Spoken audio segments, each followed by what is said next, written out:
Les participants de cette journée EDD peuvent prendre part à un World Café. Mais World Café, qu'est-ce que c'est concrètement? Le World Café, vous imaginez, vous sortez des cours, vous allez boire un pot avec vos amis, vous discutez de choses et d'autres, peut-être pas de la HEP, peut-être de quoi que ce soit d'autre.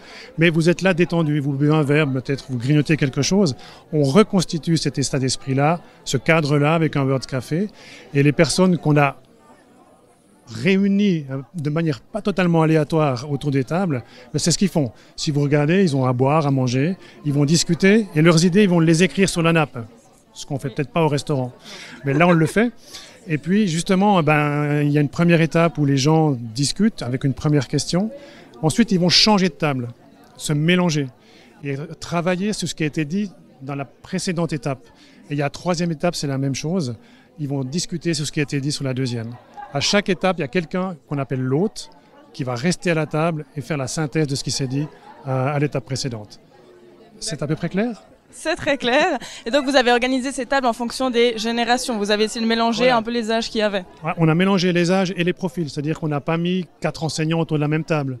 On a essayé de mettre un élève ou un étudiant, voire parfois les deux, avec un formateur, avec un enseignant, avec quelqu'un d'un département d'instruction publique, avec quelqu'un d'une association. On a des tables de 6-7 personnes. Et dans la majeure partie des cas, c'est vraiment très mélangé. Et non, je ne suis pas là pour prendre le thé, mais bien pour assister au World Café de la journée EDD. Allons donc écouter les débats de chaque tablée. C'est parti. Il y a de l'énergie à mettre dans ces projets. Qui est dans la tête de tout le monde en fait. Je pense qu'on peut avoir tellement de bonne volonté, on a tellement fait, c'est pas si simple. Il est temps que les participants changent de question et de groupe. Regardez, je vais vous montrer comment on fait.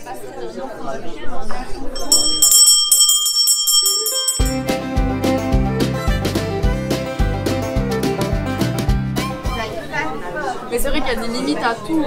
Là, je pense que même la personne qui fait les choses bien de A à Z, il y aura un moment dans ce A à Z où il y aura un couac ou quelque chose qu'elle ne pourra pas faire bien. Les participants de la journée EDD font leur synthèse sur le World Café. Regardez. Comment mettre ça en place? On pourrait tout d'abord faire un module de formation de projet à la HEP. Donc on nous apprenne comment gérer une semaine de projet au sein d'une école, par exemple. On s'est aussi rendu compte que les élèves les enseignants devaient plutôt jouer le rôle de coach que le rôle de tuteur, grâce à un peu un biais sur la formation. Le World Café est désormais terminé.